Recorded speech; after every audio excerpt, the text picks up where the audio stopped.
1997년 외환위기 이후 우리 사회는 고용 불안과 실업이라는 큰 사회 현안을 떠안고 살아가고 있습니다. 일자리 문제 중에는 비정규직 문제가 가장 심각합니다. 언제 그만둬야 할지 모른다는 위기감에 정규직보다 못한 처우로 상대적 박탈감을 얻는다는 점에서 비정규직 노동자들은 우리 사회의 또 하나의 고통받는 이웃이 됐습니다. 2018년 통계를 보면 현재 한국의 전체 임금 노동자 가운데 33%, 약 640만 명이 비정규직 노동자라고 합니다.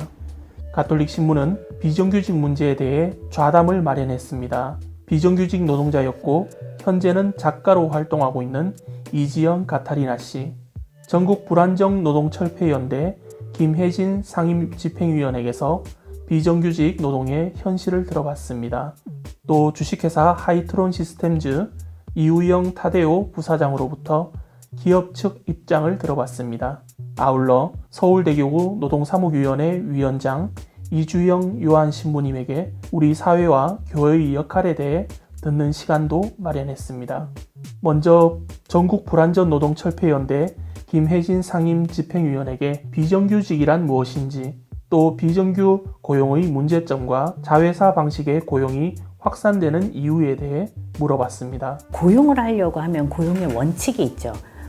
기업이 노동자들을 고용하려면 직접 고용을 해야 된다. 경제 위기 이후에 이런 고용 원칙에서 벗어나는 고용 형태들이 계속 생기기 시작을 한 거고요. 그런 형태를 대부분 다 이제 비정규직이라고 부릅니다. 그러니까 이 계약 기간을 유지하기 위해서 낮은 임금이나 차별도 수용하게 되고, 그게 결국 노동자들의 노동 조건을 악화시키는 방식으로 기능하기도 한다는 점에서 문제인 것 같아요.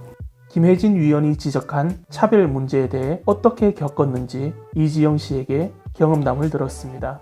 그러니까 임신을 함으로써 육아휴직 들어갈 거니까 당장 근로계약을 할 필요가 없다라고, 실업급여도 받고 그냥 권고사직 하는 게 어떠냐라는 그런 제안을 먼저 받게 되는 거죠. 그래가지고 그게 뭔가 부당하다고 생각해서 노동부나 이런 데 이제 문의를 했더니 회사는 권고사직을 요청할 자유가 있대요. 그래갖고 그게 너무 불합리하다고 생각을 했어요. 그 이후 이제 보니까 대부분의 여성 근로자들은 정말 잠재적 비정규직 상태에 있더라고요. 그러니까 중소업체에 다니는.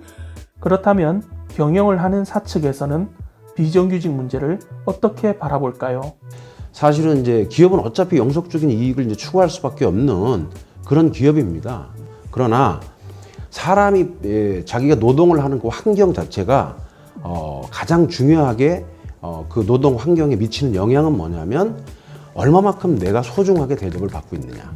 그런 부분들에 대한 이제 어떤 차별적 요소가 없고, 그 다음에 이제 차이는 있다.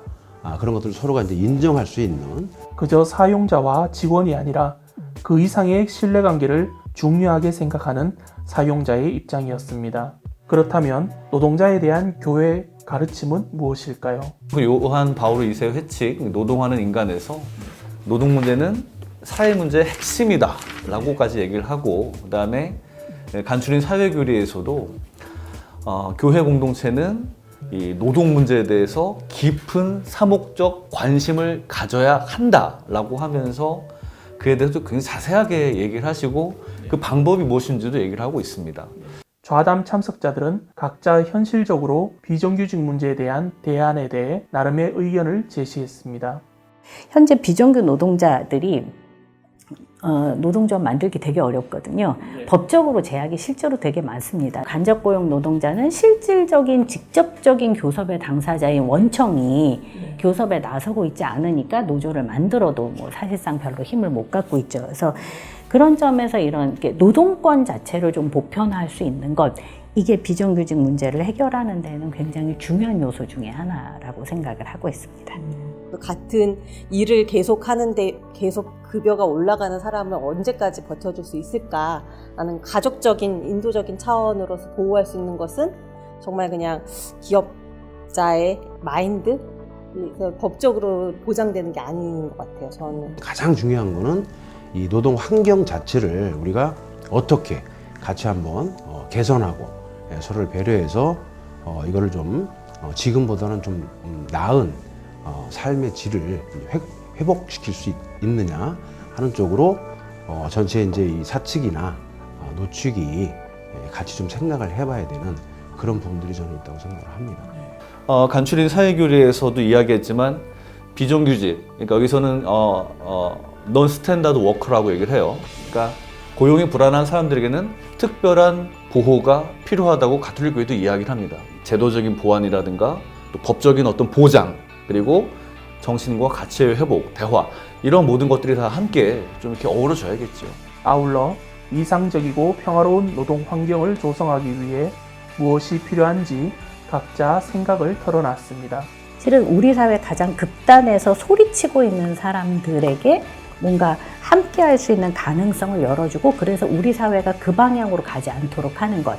그래서 사람을 존중하는 방향으로 다시 이렇게 전환할 수 있도록 하는 것, 이게 너무 중요한 일이 아닐까, 뭐 이런 생각이 듭니다. 교육이나 인식 계몽 사업도 분명히 같이 저는 배워야 한다고 생각하고, 근데 초등부 주일학교 교리는 그러니까 사회 교리를 가르치는 경우 없어요. 이 시대에 우리가 싸우면서 필요한 정말 교리 지식 이을 같이 융합한 그런 것들은 없다는 거. 그래갖고 이런 문제들이 바뀌어야지 차후에 좀 더 나은 그 세상 문제 해결을 조금 더 쉽게 할 수 있지 않을까. 우리가 그 노동의 어떤 본질을 바라보는 지금 현상, 그리고 거기에서 자기가 노동의 가치를 찾는 이 사람들의 가치를 좀 똑같이 생각하고 그 자체 내에서도 차별을 좀 없게 이제 만들고 서로가 노력해가는 그런 부분이 이제 하나가 있다고 보여지고요. 우리가 왜 사는가, 어떻게 살아야 되는가, 분명히 하나님께서 우리에게 서로 돌보고 특별히 약한 사람이 있으면 더 돌보아라 이렇게 말씀하셨는데, 그렇게 되도록 또 저희 특별히 우리 신앙인들이 노력해야 하고 또 저희 사제들이 더 노력해야 된다고 생각이 됩니다. 경영자와 노동자가 서로 존중하고 사랑하며 살아간다면 더 이상의 갈등은 없지 않을까요? 자본의 논리 대신 하느님 모상으로서의 인간에 대한 존중과 사랑으로 문제를 대하고 해결을 위해 서로 노력한다면 더 나은 미래를 열어갈 수 있으리라 생각합니다.